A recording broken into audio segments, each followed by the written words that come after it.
So hello, everyone, and welcome. Thank you so much for joining us for what I know will be a meaningful and energizing conversation. I'm Marie Rapucci, Senior Accountant Marketing Manager here at Mark Street Talent. If you're new to us, we're a people-first IT staffing and consulting firm, helping companies hire top technical talent across a wide range of roles and levels. And as part of our ongoing commitment to fostering connection and elevating women in technology, we host women in tech events twice a year, virtually each spring, and then in a hybrid format every fall from our home base in Portsmouth, New Hampshire. So we'd love to see you at that next one. That will be in October. So please stay tuned for details on that. Today's event builds on the momentum from our fall 2024 session, Celebrating Generations of Women in Tech, a conversation that explored mentorship, innovation, and the role of women shaping the tech industry across generations. One of the most powerful takeaways was the importance of allyship, to include the role that men can and do play in advocating for and uplifting women in tech. So that's exactly where we're headed today. You'll hear from thoughtful, intentional male leaders who are showing up, speaking up, and doing the work to foster inclusive workplaces. With that being said, let's just be honest here. Having 3 men on a panel at a Women in Technology event might seem unexpected, unconventional, and maybe even a little crazy. So it's a first for us too. In the 14 years we've been hosting these events, we get it, but we do believe it's a step worth taking. And when men are genuinely engaged in this work, their perspective brings an added layer to the dialogue, one that reflects the shared responsibility of building better workplaces for women in tech. So thank you to our panelists. Thank you for leaning in with honesty and intention. And thank you to our audience for approaching this conversation with openness and grace. We also wish to extend a heartfelt thank you to the Diversity Workforce Coalition for their continued support and advocacy of conversations such as this one. At Market Street Talent, we believe meaningful change happens through shared stories, mutual respect, and voices coming together across all sides of the table. By being here today, whether you're here to learn, to support, or to simply listen, you're taking a meaningful step. And sometimes the most important insights are the ones we pass along. So as a reminder, today's session is being recorded. If anyone comes to mind, a friend, a colleague, someone navigating their own path in leadership, communication, or allyship, please don't hesitate to share it. You never know what kind of impact it could have. So again, we're incredibly excited to have some phenomenal panelists joining us today. And I want to give a very special shout out to our moderator, the one and only Nadia Fromm. If you were with us in the fall, you know exactly why we're thrilled to have Nadia back. As the founder and CEO of Fromm Consulting and the visionary behind the 9 to 5 Club, Nadia brings a unique mix of heart, strategy, and action to every conversation she leads. Her ability to guide honest, thoughtful discussions is a gift, and we're so grateful she's here today to help kick off today's conversation. So I want to thank you again for spending your lunch hour with us. Center off mic and camera. You can go ahead and eat your lunch during the session. And without further ado, I'll pass the mic over to our fabulous moderator, Nadia Fromm. Thank you so much, Marie. And it is the Escape the 9 to 5 Club. That is a really important distinction here, but don't worry. Well, no, you're fine. It is, it's definitely a passion project for me. You guys, yeah, when we first talked about this panel and having 3 men on a panel about a woman in tech event, yeah, that does seem uncomfortable and unusual, and that's okay, because when we truly going to create change, not just talk about it, then we need to have we have to have the willingness to do things differently. And we have to invite more voices to the conversation. And we have to build tables that don't just include women, but also welcome those who want to stand beside them, learn from them, advocate for them. Because the truth is, women didn't create this imbalance in the tech industry, but we've been carrying the weight of it for far too long. If we want progress, it's going to take all of us together. So now let's talk about why we're here today a little bit more. Because of all the programs, all the panels, for all the promises, we still have a long way to go. Women make up less than 1/3 of the global tech workforce today. And in leadership roles, it's even less.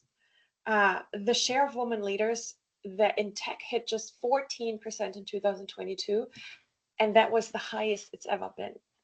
So, you know, when you think about how does that quote unquote happen, girls start off really excited about STEM at the age of 11. But by the time they turn 15, that excitement fades. And that's not because they lost their ability or their spark, but because they just haven't seen enough women to show them what's possible.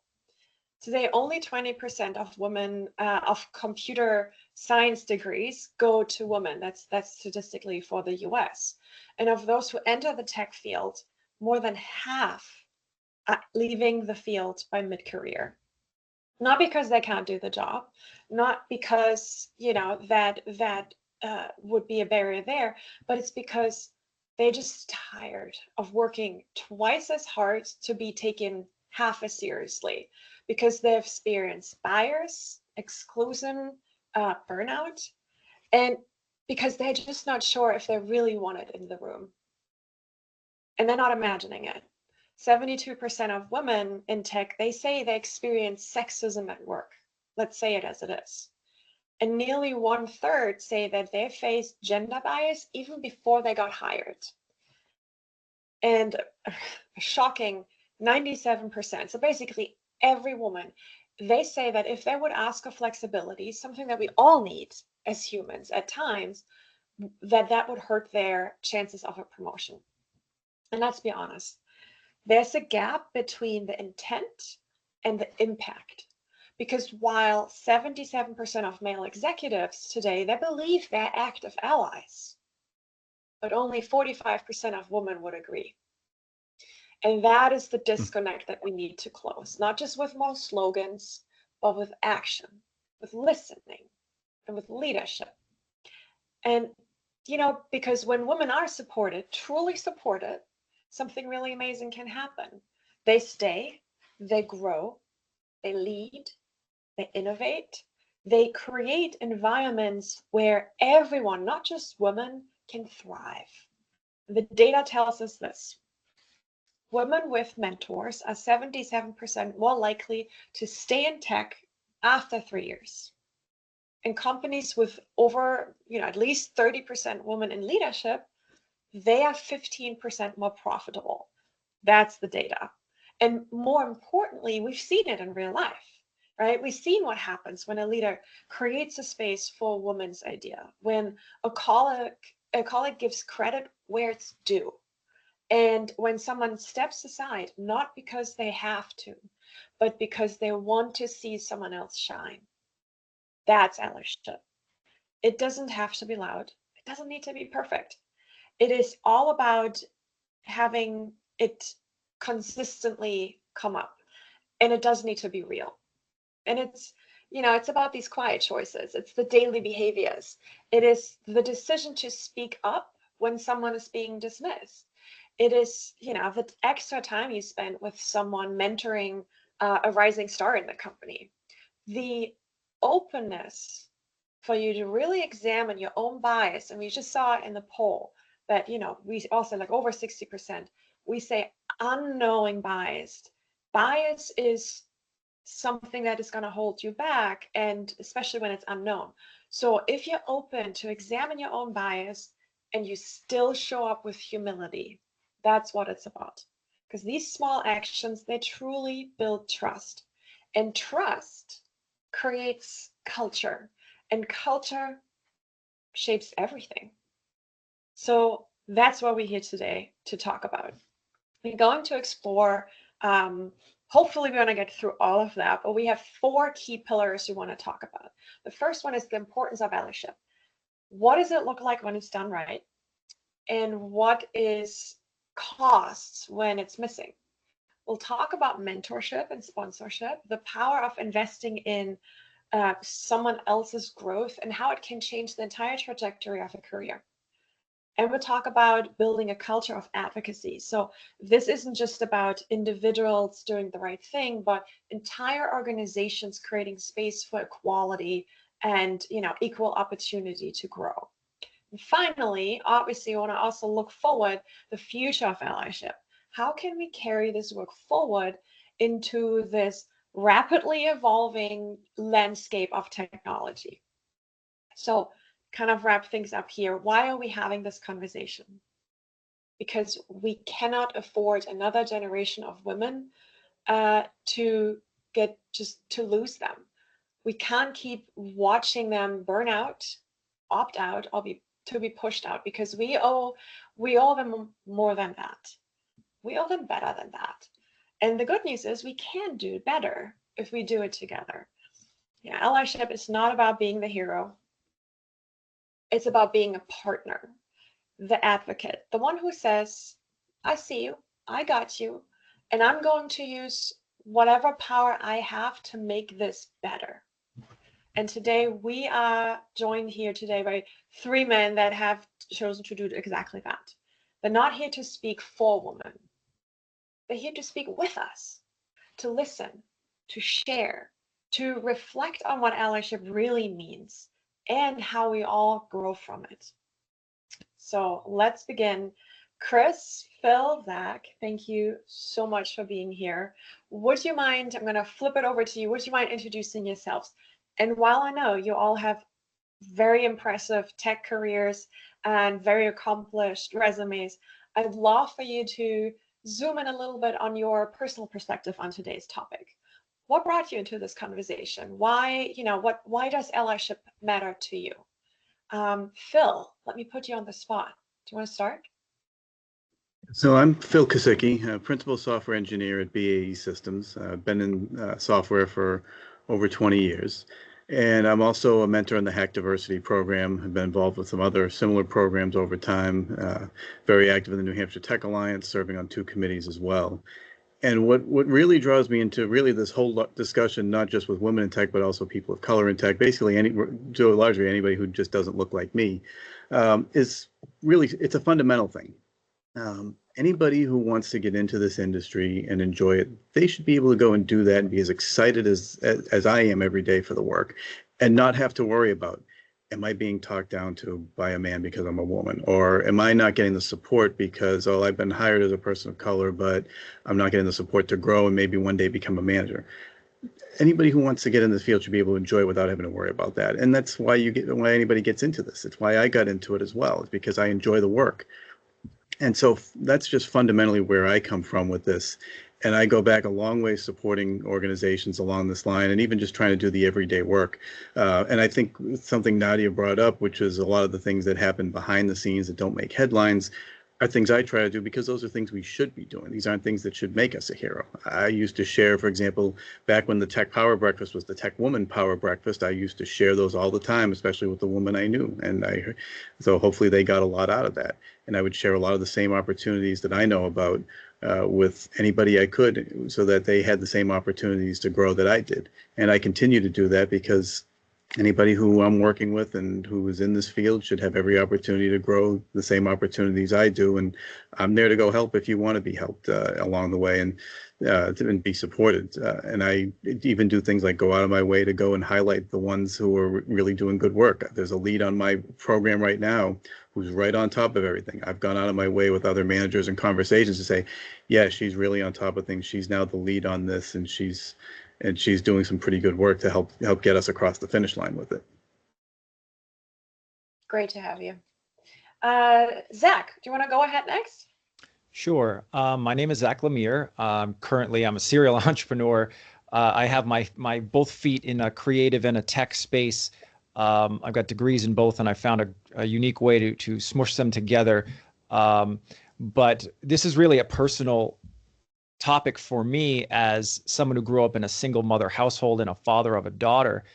I feel like I've seen a lot of struggles, women in the workforce. I've seen a lot of things in the way that things are advertised to my daughter, whether it's pink friend Legos or all for girls or girl, even a pink color is a girl color. I mean, all these things that are just so silly and antiquated ideas. And I really just want to, I want to do everything that I can to be the example and to be a resource, not just for the women that are out there in the workforce now, but especially for my daughter.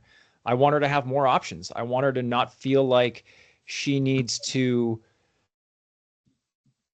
sacrifice anything as far as dreams or aspirations or talents or skills because she doesn't feel like there's a place for her.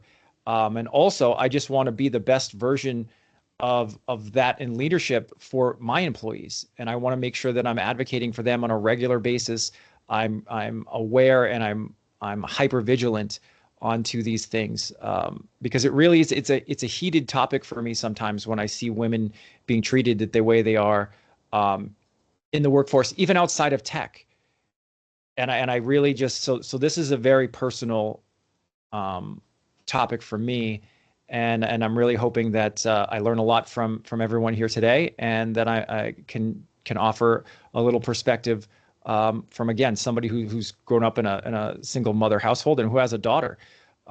She's 13 years old, and she's full of, whatever, spit and vinegar, and she's got all of her life ahead of her, and she's got so many opportunities if we can band together and make sure that there is space for more women in all aspects of the workforce and in life.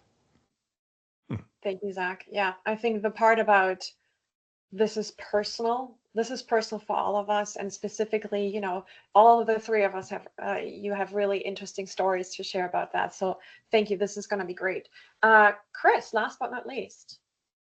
Hey, everybody. My name is Chris Williams. I am the Developer Advocate Manager for HashiCorp for North America. I've been in the consulting space for almost 3 decades now. I've worked with companies close by, like Blue Mantis, all the way up to Fortune 100s. The reason why this is important to me is, well, a couple of different reasons. I do mentorship with UNH. I've worked with diversity thinking. I've done a lot in that area, but I also have 5 sisters. And of my 5 sisters, 2 of them are in the tech space with me. And when we, thank you for the birthday wishes. 2 of them are in the tech space with me. And when we all get together and talk about our experiences, the disparity between what I've gone through and what they've gone through has been very, very eye-opening. So my goal here is to give everybody here examples of what has worked successfully for me, to other male allies in the tech field, and things that have been successful in my experience. But also, I want this to be a tool for the person that's not in our audience, because the men that are in our audience right now, they get it. They understand. They want to learn. But there are a lot of people out there that don't get it, or potentially don't want to learn, but could be persuaded. So I hope that this is something that we can leverage as a tool going forward to disseminate out to the broader audience, not with a, here, you need to watch this, but with compassion. Absolutely. Yeah. I think what's really important here, and that just really reflects again the result of the poll we had to beginning, that that you just unconscious bias, that's probably people who are not listening in today. So that's why it's so important for us to, bring these conversations to all the rooms and places where maybe that is not even in the awareness. Great. Agreed. So you guys, let's start the conversation here. Let's hit the theme of today's discussion head on, allyship, which we discussed. It's more than supporting women behind closed doors, right? It's actively stepping up in the moments that matter. So I would love to hear a little bit about, I'm going to pick on you again, Phil, here. You mentioned earlier when we connected that allyship isn't always loud, right? But it's intentional. Can you start maybe us off here and share an example of a time where you advocated for a woman on your team, in this like quiet behind the scene way that had made a big impact? And then from there we can kind of, spin off each other here.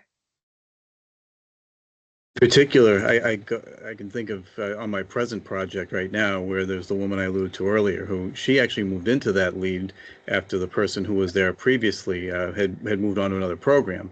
But she was very active on the project in the first place, and so I had already seen her in action. And when she was moved into the lead role, I thought, well, it makes perfect sense. She's been right on top of this all along, and she deserves to be there.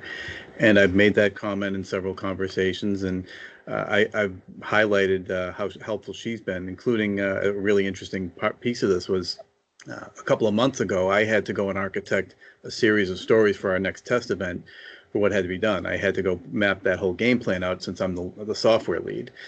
And I had to talk to several people who had some idea of what this was going to look like. And I probably got more information from her than I got from all of the others. And she's not even the electrical, she's the mechanical lead. So not exactly the person you would think of as having the most information for the software person as far as helping to architect out what has to be done. But she had a great deal of info. She explained what she had and how it was all mapped out. And as I went to the others on the team, I said, hey, I got a lot of really good information from her. So I'm most of the way there now. Now I just need you to fill these pieces in. And so I've highlighted her at every turn, and even told her about a leadership development program I know of too, because I feel like she would benefit from that if she was a part of that, and hopefully she becomes part of that. And then there's been other similar things along the way, and I've never hesitated to go back to her when I've needed to for more information, and let her know that hey, thank you for filling me in on that, and you've been helpful with this. And there have been a number of other similar cases over the years. This is probably the most notable one because it's happening. It's right in front of me. And these are some of the ways that I try to go do that. And hopefully this is I think this is going to be just the beginning for her, because she's showing what she can do as she's leading us through this test event now. That's a great example. Thanks for sharing. This floor is open. Chris, Zach, if you want to chime in on that, what's your perspective on that? I mean, I can give you kind of a, because as we connected, Nadia, I think we touched upon something like this just recently, and I just think that, allyship is important for many reasons, not just in tech, but it's not just about being supportive. It's about taking action and making sure women, and especially those from underrepresented groups, they have real opportunities to lead. They have real opportunities to contribute and to grow. And it's got to be a daily habit. That's the thing, right? And if it's got to go way beyond just helping, it's got to drive better collaboration and create better, smarter problem solving. It's not just a nice to have, I guess, is what I'm trying to say. It's a competitive advantage at the end of the day. And like I said, this is a very personal topic for me. So, oftentimes, and you never know this is going to happen, but oftentimes we have clients that are very misogynistic towards the female staff, not CCing them, not listening to them, not asking them even questions. But there was a specific case where we were remote as a team, and we were using a co-working space. And there was this one gentleman that was not part of our team, who would continue to go up to one of our junior account managers and make very inappropriate comments, things that I could see from a distance. They were subtle, but they were very inappropriate. And I could see from a distance that it was making her feel uncomfortable. And it was something that I was kind of waiting for her to speak up about it, because I didn't want to just take the reins and say, hey, I'm going to take care of it. I'll rescue you. It's not that kind of thing. I wanted to be more of an empowering thing. And after I saw that happen once, I waited, and I saw it happen again.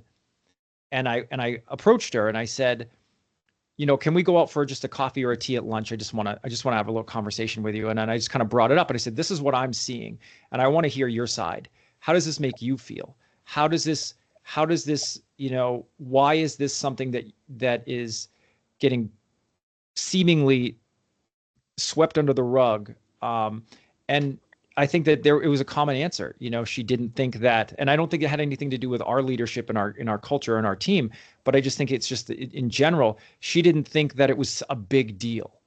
She didn't think that it was something that needed to be reported. She didn't think that it was something that needed to be voiced. And I disagree with that. I felt like, it was making her feel uncomfortable, not just uncomfortable, but we were there for about 2 weeks. So it was a consistent, where she had to keep going back to the office, and this guy, if he did not get checked, and something had to be done. But again, I didn't want to just go in and bully my way into the situation. I wanted to make sure that she got a chance to communicate to me how she was feeling about it first, and what she would feel like. I said, here's what I would like to do. What would you like to see happen? And, again, and I think part of this is also because she was a junior, and she was inexperienced in just the workforce in general, and didn't want to make waves, or make too much noise or be the squeaky wheel. But I don't think that was acceptable. I really didn't. And I'm a firm believer that the people in your company are the things that should come first and foremost, and every other goal you have will fall into place if you can get your people in place. And you have a great team, a great culture, a place where there's space for trust, to challenge people, to speak up when you feel like something isn't right, and never, ever, ever have a feeling that it's no big deal. It is a big deal. If you feel like you're being disrespected, if you feel like you are not being represented well enough, and a couple of times that, this guy would just go in, and whether he was just, and I hate even this quote unquote harmlessly flirting, it is harmful because it sets a precedent that is not okay.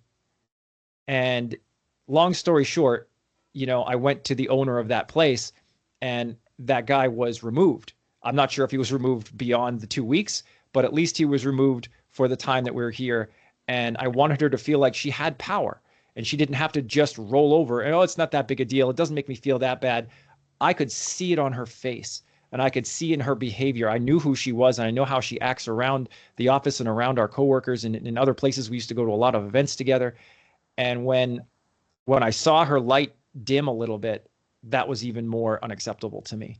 So, but I guess the key thing was I asked her first, and I wanted to have an open dialogue and give her an opportunity and create the space so that she could express to me how she was really feeling, in a secret, not secret, but in a private conversation, and also just feel like that she had an ally that was going to represent and do what it takes to keep her environment safe and non-toxic. Thank you for sharing the story. I think, I think that it's interesting. So plus one to everything that y'all have said, Naja, it's definitely financially, it makes more sense to have diversity in the workplace. It's something that on paper, on numbers, it all of this makes sense. One of the things that I've noticed in the past in my experience is that a lot of it kind of also has to do with muscle memory. If the company's ethos and culture is stuck in a certain way, people don't want to rock the boat. But if you start making some changes and deliberately be that, stick your head up and kind of make some waves, they will adapt to that new mechanism. I worked at a startup for a number of years ago where it was this, I hate to say it's typical, standard tech bro culture. There was exactly one female DBA in the meetings, and it was a small startup, so there would be like about 10 of us in the room, and everybody would like jockey like during projects to make their voice heard, to make their their way was the right way, of course, and every other way should not be brooked. The brilliant unsung genius in the room was always this one DBA, and it took me a while to figure it out. But eventually, afterwards, we would leave the meeting, and I'd say, "Hey, Lisa, what do you think about that? What's your take on that?" And she would just drop these brilliant bombs of like, "Oh my God, this is absolutely the way that we should have done it." I then got to the point where I would be like, "Okay, Lisa," so I talked to her beforehand because she was very shy and she was very quiet. And I was like, "Do you feel comfortable speaking out in the meeting? Do you want me to like tell everybody else to shut up? Because I will happily do that because that's kind of my personality." And at first she was a little bit reluctant about it, but I convinced her that her ideas were as brilliant as she didn't think they were. It was a little bit of a push and pull, but eventually we got to the point where she got that voice in the meeting, and our projects went exponentially faster, and people started seeing that and then started giving her the bandwidth to experiment and to be wrong and to be vulnerable in front of the other people. And it was a learning experience not only for all of us, but it was a learning experience for her too. She found more of her voice that she didn't think that she had, and the other guys, you know, it took some cajoling and some strong arming, but they eventually managed to keep their mouths closed for a hot second. So yeah, it's definitely a rut, and it goes both ways. Once we established that pattern, then we always made 5 minutes for, you know, so that the DBA could say, you know, okay, everybody else shut up. Lisa, what do you have to say? And that became part of the ritual then. So that was the new pattern that we got into. So it is muscle memory. I love that. And it's muscle memory on both sides. As you said, it's part about, you know, us being after I'm looking a lot at the comments here in the chat. So guys, keep that coming. It's so much about, we're just used to having these comments thrown at us. So you really just brush it off. So calling it out is the first part. That's where that unconscious bias can be addressed. And then as you're able to speak up more, have the room, and actually have this like, oh, well, yes, I know my voice is equally important as anyone else's. So both sides can relearn and reprogram and kind of like learn a more open conversational habits on both sides. So because when you're always interrupted by the senior staff or by that specific VP, then at some point it's just like, I'm not going to be the one always being interrupted. Like, so you stop trying. So I think that's one of those very active behaviors that we can foster together. What do you guys think is one misconception that you think people have about allyship, and like, how could we reframe that? I'm not going to call names anymore. I think that one of the biggest misconceptions is that it's about a hero complex for the man, and it's about saving the woman instead of creating opportunities for them to be empowered, and a space that's comfortable to express themselves and to say the things that they need to say and speak up. And while there's no question there are probably some who do fit that, I think defaulting to that can end up being harmful to someone who was trying to go about it the right way, who's trying to be a real ally in situations like the ones we've talked about, and just generally. I think that this entire conversation hinges upon very transparent and open and honest communication. And some of the misconceptions can be, oh, well, he's just trying to white knight because, you know, reasons, or there's a number of pitfalls that can come from this from both sides. And I think that it's super important to be like vulnerable, to admit fallibility. When I'm having conversations, I'm like, I don't know everything. I know everything through the lens of, you know, an old white guy in tech. So my perspective is skewed through that lens, you know, and I see things that way, and and I need other people to show me different ways, and vice versa. So it's definitely a two-way street. So yeah, I love that part. So when we talked at the last event, we talked about that unique power of having, you know, 4 generations in today's workforce, and mentorship came up as like a really recurring theme, and all of you are in one way or the other involved in mentorship.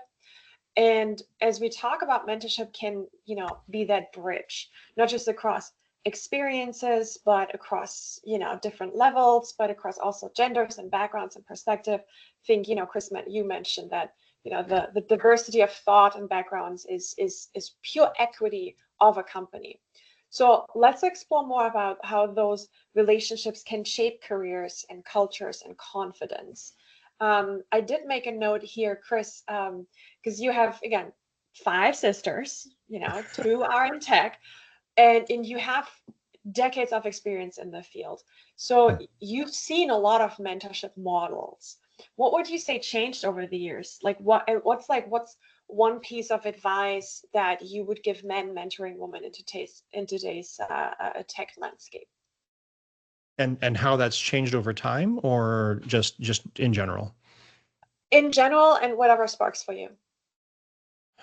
I think that it's really important to, as the mentor, to express my own challenges. Like one of the things that me and my sisters, when we sit down to talk about, is what things are easy for them and what things are hard for them. And then I talk about what things are easy for me and what things are hard for me. And then we do a compare and contrast, basically. And it's very, very eye-opening. The things that they get easy, comes to me hard, or that I have to navigate with more gentleness. Being able to be vulnerable about the areas where I've screwed up, and those things are, I would argue, to be more important nowadays. It feels like if you come to a mentorship relationship with this is how things are done, you're not going to get anywhere. If you speak from the perspective of, this is what worked for me, and these are the innumerable ways that I screwed up personally in my track, and this is what I would have done differently. What do you think about that? And have you tried any of these things? Is a much more powerful way to foster the relationship and to help that person, which is the ultimate goal, is to help them level up faster. I feel that's, in general, fantastic mentorship advice in any situation and constellation. Yep, great point. In fact, I think with that too, you make yourself the voice of experience when you point that out, and that's something I do all the time in any context where I'm working with someone who's going over something that I've done before. I say, look, I did this and this didn't work well, or I've made this mistake before. So I make clear this is not coming from on high. I'm the voice of experience, and so I have some ideas on why it didn't work. And I know it's been the case for me when I've heard someone talk about something that I want to get a little better handle on, and I know it's coming from the voice of experience, it always comes through differently than if it's someone who it just seems like it's coming from on high. And that's a key part of what I always try to do, is to point out, here are some things I've done. If I haven't done something, I may offer my thoughts, but I'll make clear, look, I haven't tried this. Your mileage may vary. Here's my thought on it, but you have to make that decision for yourself. So that way I'm at least I'm still also giving the information I have, but also tempering it with, okay, there's a little bit of a qualifier here too. Absolutely. Yeah, and I think one of the big things for mentorship is just having empathy, and not just having it, but really listening and asking the questions. As I was describing that story earlier, is, I didn't just go in there and say, I find this unacceptable, I'm going to do something about it. Something was going to be done, but I wanted to have, a conversation first and listen to their side of things. And I think, some of the most pivotal moments in my career came from mentors who didn't try to fix me or make me fit into any old mold. They just created space, or they offered honest feedback, or they opened doors, or they tried to understand where I was coming from, especially across genders and generations. I was, especially, like, for example, millennials. One of these things that, as a Gen X person, really frustrated me until I read this book, Leaders Eat Last, was the millennial mindset of no one ever told me, instead of figuring it out on their own, as we had to do growing up.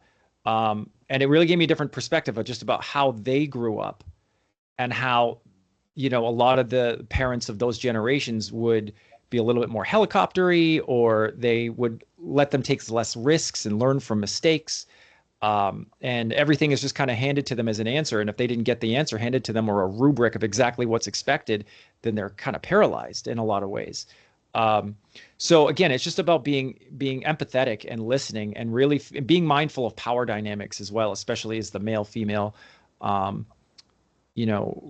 dynamic. I feel like that good mentorship really isn't about saving anyone or anything like that. Again, being the hero complex, it's more about just standing beside them, amplifying their voice, celebrating their wins, having empathy and understanding where they're coming from. I love, Chris, what you were saying about, what is easy for you, what is hard for you. I'm going to steal that.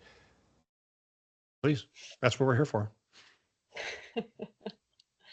So talking about what we're here for today, great segue, Chris. Thank you.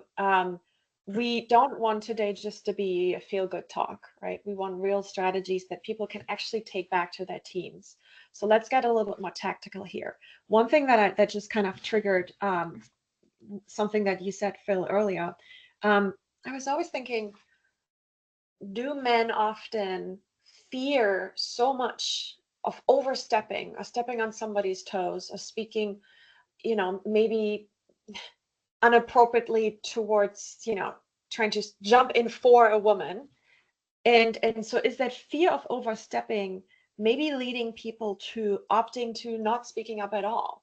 And so I feel like that's one of the things that might hold a lot of people back. It's where the awareness comes in. And so I'd love to hear more about that. How can we build that culture of advocacy and allyship specifically in practice? So I'd love to hear from the three of you.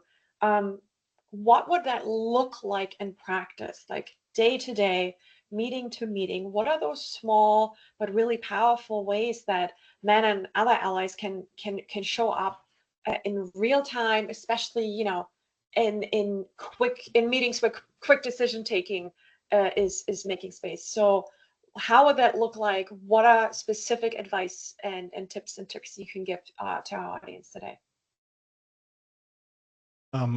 I think it's really important to just ask. I mean, it's important to like state. I mean, and this is kind of a little bit gets where it gets a little bit dicey. If you introduce yourself as an ally, you kind of then have to prove it. I mean, it's not like, hey, I'm Chris and I'm an ally. You're like, okay, yeah, whatever, sure, okay, Chris. If you with intention go up to your teammates and say, hey, how do I best serve you in this project that we're engaged in? I want to make sure that the best ideas get to the top, that everybody's voice is heard equally. What can I do to help you accomplish that better? Just simply ask. And if you precede meetings with that kind of intent, then they'll come back to you with, hey, if you could do this, then and then I go do that. So it goes back to what you said before, Nadja, just communication, getting it known that you are a safe zone where ideas can be expressed and people can be vulnerable, and then allowing them to come back and having that bidirectional communication where, hey, Chris, if you could do this way, then I would be able to do X, Y, and Z. That makes fantastic sense. Let's go do it that way. Absolutely. You said something, Phil, you said something about allyship is more than just being in the room, right? It's about making sure women are heard and credited. What small habits have you seen, or what systems have you seen work to create that culture of inclusion? I think what Chris pointed out was right on target, including too, where how you introduce yourself matters too. Because if you're already introducing yourself in the manner he talked about, well, one, you're already setting yourself up as a hero. That's already you've already lost the battle there. And really, your actions are going to prove this one way or the other. I mean, what you do is gonna make all the difference there. And I think it's mainly first Chris's idea there, especially as far as in the early going of a team, is something that can really go a long way. And it's really just reinforcing this at every turn, letting those on your team know that you're supporting them, coming to them when you're supposed to, knowing what their role is, even if there's letting them know, hey, if I can help, let me know.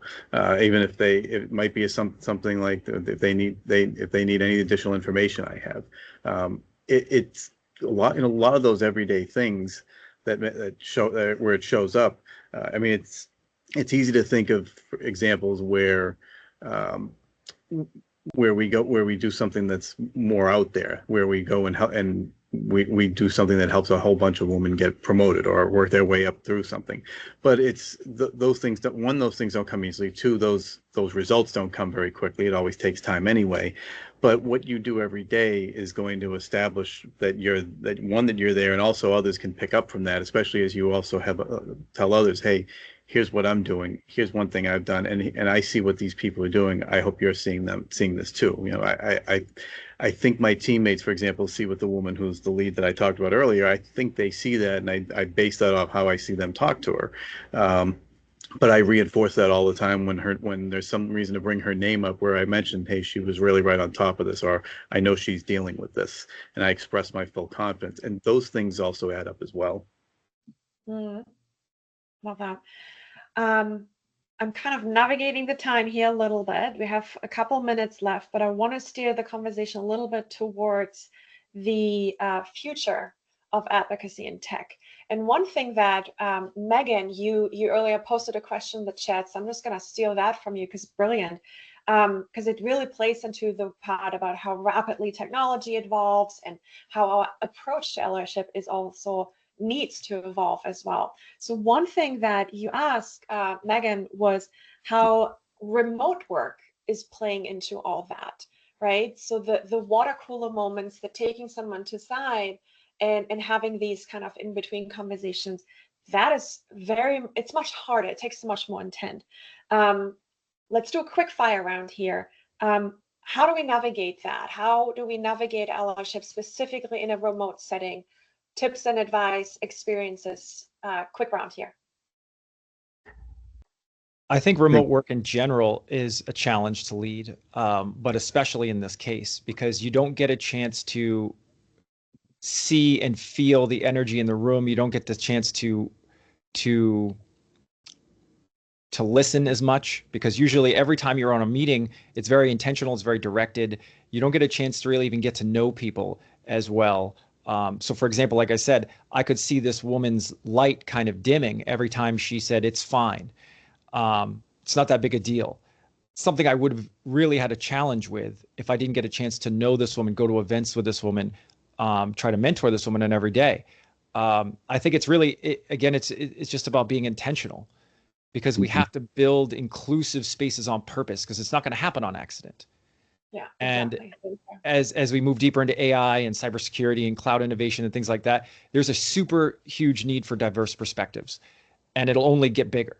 And as we're allies, we have to play a critical role by making sure women aren't just included, but empowered to lead these emerging fields, right? So I think we'll also see advocacy get more baked into how companies operate, but it can't be, this has to be something that's commonplace. This can't be special. This is the biggest problem, right? I think right now we're talking about it because it's not commonplace, but that's a big problem.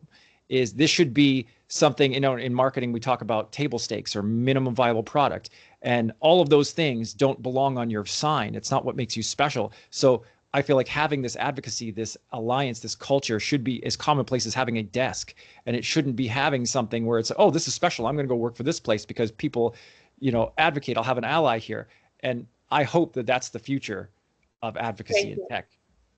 Yeah, thank you, Zach. Great. I've actually worked for a company that's been fully remote. The entire company is fully remote for the past 3 years, and we have struggled. I think we've come up with some really good solutions for that. We have these community tea times where the teams get together and don't talk about work.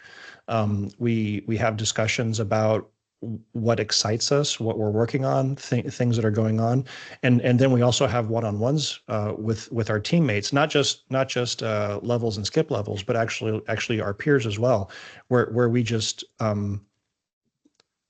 have conversations. I don't know, the water cooler talk that we miss when we don't go into the office is in a certain way ameliorated by doing the one-on-ones and having those rooms where people can get a feel for, is everything going okay with Chris? It doesn't feel like it. Let me ask him in a one-on-one later.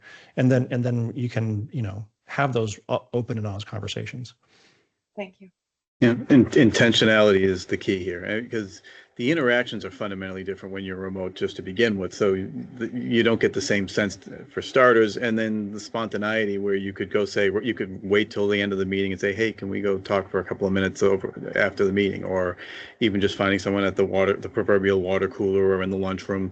Those things don't happen when you're not in office. So now you've got to do things like just like go and schedule these one-on-ones or even other group meetings, and even if someone is maybe someone's in office once a quarter or once a year, you've got to take a little more advantage of that in a case like that as well.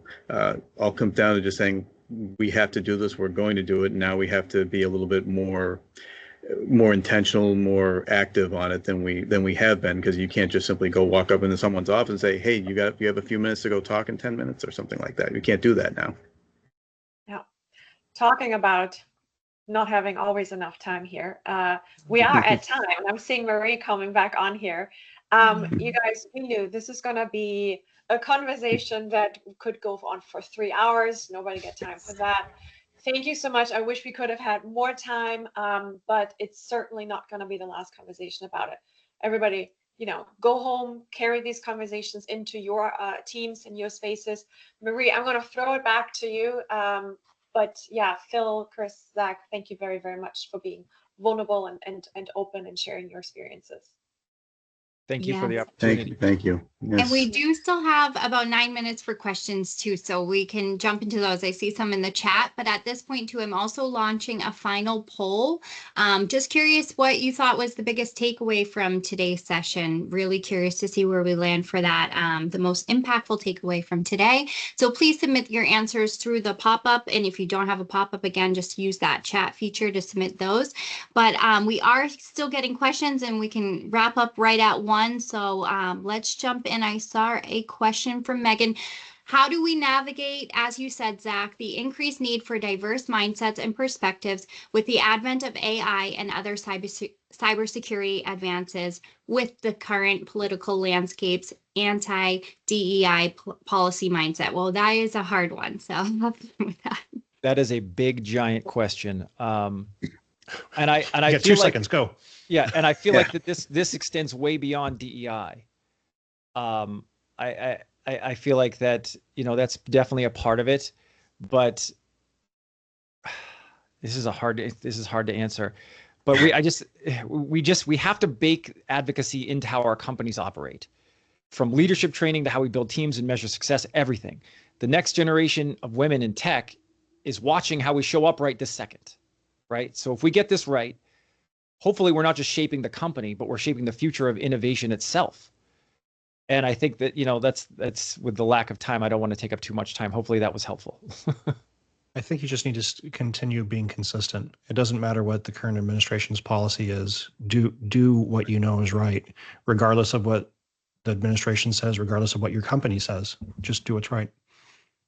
Because at the end of the day, this is about being who we are and doing what we know to be right, and just being consistent. And it's a moral matter as much as anything. I mean, just as I said, this is very fundamental to me, that anybody who's in this field should get every opportunity to enjoy it, to be excited about it like I am every day, and to get every opportunity for growth as well, so they can enjoy it that much more. We lose a lot when others end up wanting to leave the field, which unfortunately happens too often because of some of what we talked about today. Absolutely. Another question we had, and I love this question: how can we normalize asking, how can I best support you, as a core part of allyship? I'm not the right person to ask that, because I do that all the time. I don't know how to normalize it, because it is normal. Yeah, I feel like that again, that transcends DEI, that transcends the male-women dynamic. I feel like that should just be a part of every business's and corporation's values. For example, for one of our values is to provide fertile ground. We want to make sure that we empower everyone on our team to grow so much that they don't even need to be with us anymore. And that they, and that's intentional. We want them to have that growth. We don't want them to stifle themselves in any case, regardless of gender, regardless of race, creed, etc. Right. We do have a couple more minutes if anyone has last-minute questions. But as an update, the poll for the most impactful takeaway from today's session so far is 46% saying learning the role of male allies in advocacy. So thank you for helping, just talk about what those roles could look like and how you can start to take on some of those. And I agree, Phil, a lot of it is just that consistency in every move you make, really trending towards that ultimate goal of creating advocacy for women in tech. So Thank you all. Again, if you have a last minute question, go ahead and throw that in, but otherwise I can wrap us up here. Oh, and my dog has had it, so we will go ahead and go. It wasn't my mic this time. Vindicated. Vindicated. You win. I was like, I hope no packages come, nothing. No, but thank you all for joining today. We appreciate you taking the time to be part of the conversation and engaging in a topic that requires thoughtfulness and openness. Thank you so much to our panelists for sharing your perspectives, your vulnerability, and all the work you're doing to advocate for women in the tech space. A big thank you as well to our incredible moderator, Nadia from the Escape to 9 to 5 Club. So part of the work she does is coaching entrepreneurs to help break free from the corporate grind and build a life on their own terms. So that's an important distinction. Escape the 9 to 5 Club. My apologies, Nadia. But your ability to guide this discussion with clarity, empathy, and insight made all the difference. And then lastly, to our audience, thank you so much. These conversations only work when you show up, and we're so grateful you did today. If you found today's conversation valuable, we encourage you to pass it along. This session was recorded, and sometimes the best thing we can do is share a resource with someone else. So someone who might benefit from hearing these stories, be able to reflect on and grow in their own communication and leadership. If you'd like to learn more about Mark Street Talent or our Women in Tech events, we'd love to connect. So please don't hesitate to reach out. And thank you all again. We hope to see you next time. Have a great rest of your day. Bye, everyone.